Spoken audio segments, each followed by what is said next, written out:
لو درجة الحرارة في العنبر مش مظبوطة من أول يوم، يبقى مهما كان العلف ممتاز والكتكوت ممتاز، النتيجة في الآخر مش هتبقى مرضية. الحرارة والرطوبة دول مش رفاهية، دول المفتاح الحقيقي عشان الكتكوت يعيش مرتاح وياكل كويس وينمو طبيعي. في الحلقة دي من كتكوت أكاديمي هنعرف إيه هي بالظبط درجة الحرارة والرطوبة المثالية لكل يوم في دورة التربية عندك.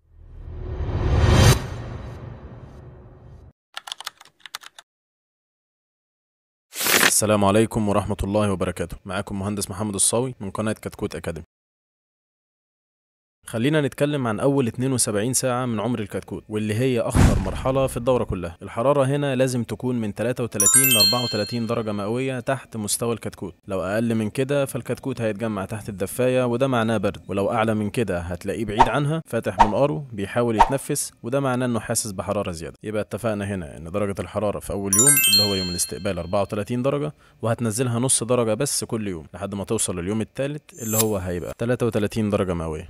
طيب كلمتنا عن الحرارة، ايه اخبار الرطوبة؟ الرطوبة هنا عايز اقولك انك لازم تخليها من 60 ل 70%، وده لان الرطوبة دي بتساعد الكتكوت يحتفظ بحرارته ويمنع الجفاف. كتير من المربيين بيغلطوا ويخلوا العنبر ناشف جدا، يعني الرطوبة بتاعته قليلة. طيب ايه النتيجة؟ النتيجة بتكون كتاكيت عطشانة بتحرق طاقة زيادة ومناعتها بتضعف. وهقولك على تركاية كده تعرف منها انت ماشي صح ولا لا. لو الكتكوت وزنه في اليوم الثالث ما زادش حوالي 3 اضعاف وزنه الاول، فانت هنا محتاج تراجع الحرارة والرطوبة.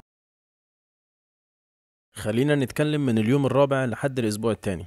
هنا خلاص الكتكوت بدأ يتأقلم فمش محتاج نفس حرارة البداية. ابدأ هنا انزل تدريجي بدرجة الحرارة نص درجة تقريبا لكل يوم لحد ما توصل 30 درجة تقريبا في نهاية الأسبوع الثاني. خليك دايما مركز على سلوك الكتكوت مش الترمومتر بس، ولو لقيتهم متوزعين كويس بياكلوا ويشربوا طبيعي فده معناه انك في السليم، لكن لو متكدسين في ناحية معينة اعرف ان في تيار هواء او في فرق في درجة حرارة العنبر. هنا الرطوبة ممكن تقل شوية وتبقى من 55 ل 60% عشان ما تحصلش مشاكل تنفسية ولا كتمة في الجو. طيب كده خلاص خلصنا الأسبوع التاني.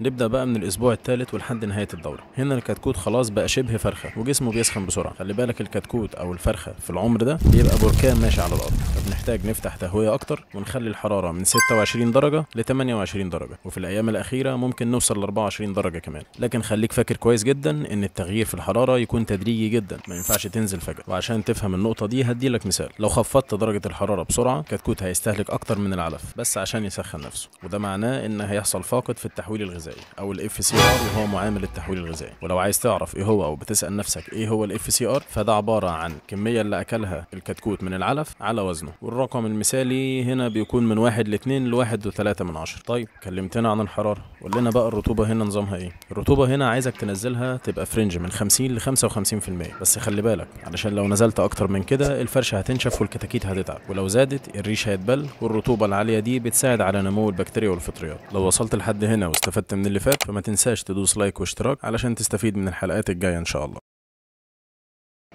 هنتكلم عن التهوية والتوازن بين الحرارة والرطوبة. ايه المقصود هنا بالظبط؟ كتير مننا بيركز على الحرارة وبيسيب التهوية، وده غلط كبير جدا. الهواء هو اللي بينقل الحرارة والرطوبة جوه العنبر، يعني ممكن تكون الحرارة صح على الورق لكن الكتكوت حاسس بسخونة او كتمة بسبب ضعف التهوية. اهم حاجة يكون في توزيع هواء متجانس من غير تيارات مباشرة على الكتكوت.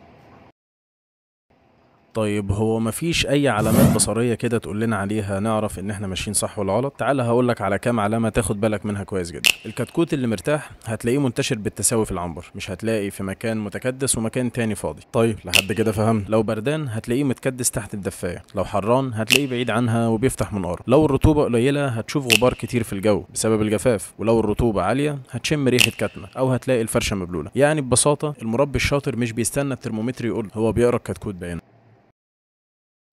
طب انا عايز هنا الخص لك بقى كل الكلام اللي احنا قلناه ده علشان تطلع من حلقه مستفيد، والخلاصه هنا بقول لك فيها اول 3 ايام من الدوره بتاعتك عايزك تستقبل الكتكوت على درجه حراره من 33 ل 34 درجه مئويه، والرطوبه تكون من 65 ل 70%، وفي الاسبوع الثاني عايزك تنزل الحراره ل 30 درجه. طبعا الكلام اللي بقوله ده كله يكون التنزيل فيه تدريجي مع رطوبه تكون 60%، والاسبوع الثالث هتشتغل من 26 درجه ل 28، والرطوبه هتنزل من 50 ل 55% مع مراعاه ان التهويه تكون مستمره ومتوازنه متوازنه مع الحراره والرطوبه، والملاحظه اليوميه اهم من اي جهاز. باختصار، لو عايز كتاكيتك توصل لاعلى وزن وافضل تحويل، اتعامل مع الحراره والرطوبه كانهم اكل وشرب، مش مجرد ارقام على الترمومتر. وبكده نبقى وصلنا لنهايه حلقتنا النهارده، اللي فيها حطيت بين ايديك كل اللي ممكن تحتاجه فيما يخص درجات الحراره والرطوبه المثاليه في دوره التربيه. واخيرا يهمني اعرف رايك في الكومنتات، وما تنساش اللايك والاشتراك علشان نكمل رحلتنا سوا. واستنونا الحلقات الجايه باذن الله من كتكوت اكاديمي.